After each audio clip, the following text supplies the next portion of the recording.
আমি কি রাখিতে পারবো রাজকন্যার প্রীতি যদি আশা। ও তুমি আমার প্রথম প্রেমের প্রথম সর্বনাশী। বাংলাদেশের ৯০ দশকের মাস্টারপিস লিজেন্ড সঙ্গীতশিল্পী হচ্ছেন রবি চৌধুরী, যার শত কলিজা কাঁপানো অডিও গান আজও মানুষের হৃদয় নাড়া দেয়।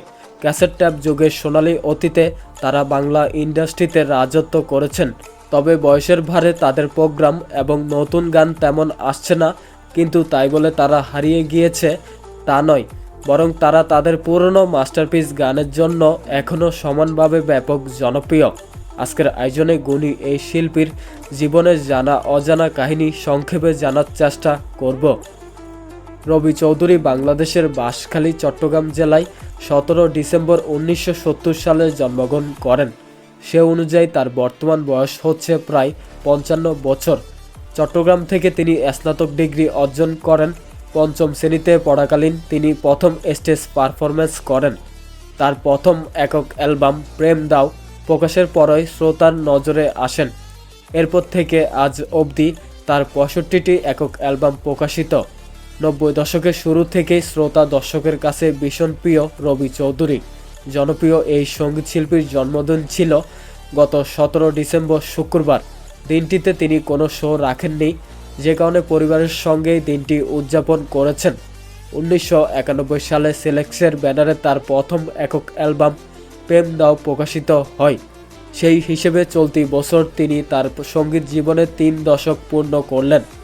আজকের রবি চৌধুরী হয়ে ওঠা এবং জন্মদিন প্রসঙ্গে রবি চৌধুরী বলেন, আমার একান্ত অধ্যবসায় চেষ্টা এবং শ্রোতা দর্শকের ভালোবাসা আমাকে আজকের রবি চৌধুরীতে পরিণত করেছে।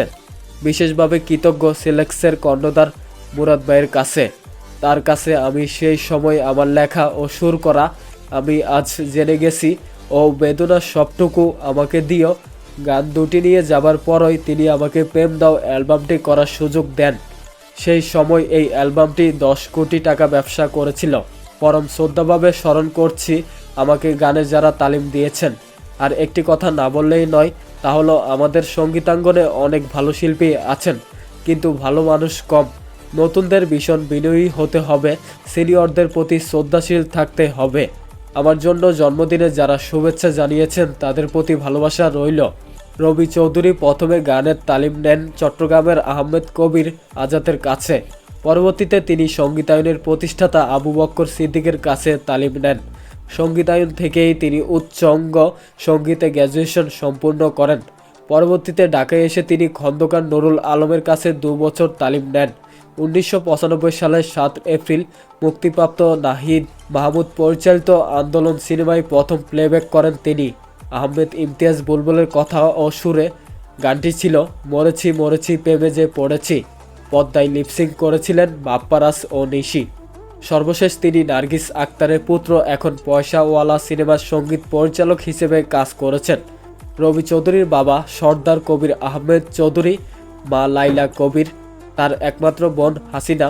রবি চৌধুরীর কণ্ঠের জনপ্রিয় গানগুলোর মধ্যে অন্যতম বেদনার সবটুকু, আমি আজ জেনে গেছি, রিমঝিম রিমঝিম বৃষ্টি, আকাশ হারাই নীল, ভালোবাসা, ভালোবাসা বহুরূপী, খুব বেশি মনে পড়ে তোমাকে, মনে হয় তোমার জন্য, আমি অন্তর থেকে বলছি, বিরহের শয্যায় পঙ্গু হৃদয় নিয়ে, এই কেমন হৃদয় তোমার, আকাশ থেকে চেয়ে নেব, কালনাগিনী ইত্যাদি। লোকে আমায় পাগল বলে কেন জানি না, তবু ভুলতে পারি না যে আজও ভালোবাসি। তুমি টাকা চাই না, পয়সা চাই না, প্রীতির কাঙ্গাল যদি আশা, ভালোবাসার দেখা পাবে এক নয়নে। আমি চাই না তোমায় হারাতে, আমার সুখে বিষের কাটা ছিল মনে আগে বুঝিনি।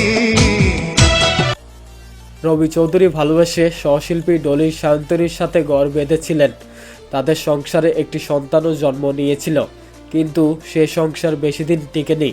পরবর্তীতে তিনি চট্টগ্রামের একটি মেয়েকে বিয়ে করেছিলেন, কিন্তু সে সংসারও টিকেনি। পরবর্তীতে রবি চৌধুরী ভালোবেসে বিয়ে করেন ঢাকা মেডিকেল কলেজের শিক্ষার্থী রিফাত রামিজা। 2015 সালের 14 ফেব্রুয়ারি তারিখে তারা রাজধানীর মেরুল বাড্ডায় শিল্পীরা নিজের বাসায় বিবাহ বন্ধনে আবদ্ধ হন। এর 5 মাস পরে 26 জুলাই নিউ ইয়র্কের জ্যামাইকা হাসপাতালে কন্যা সন্তানের পিতা হওয়ার মাধ্যমে সংবাদ মাধ্যমে মুখরোচক আলোচনার কেন্দ্রবিন্দু হন রবি চৌধুরী। যাই হোক, একজন বিনয়ী কণ্ঠশিল্পী হিসেবে কোটি ভক্তের হৃদয়ে রয়েছে রবি চৌধুরী। শারীরিক গঠনে এই শিল্পীর কোনো তুলনা নেই। লম্বা চূড়ায় তাকে দেখতে সেই ভালোই লাগে। জীবনে বহু প্রেম ভালোবাসা করার পাশাপাশি 3টা বিয়ে করেছেন গুণী এই শিল্পী। পাশাপাশি 90 দশকের একজন এক্সপার্ট শিল্পীর কথা বললেই সবার আগে রবি চৌধুরীর নাম আসবেই।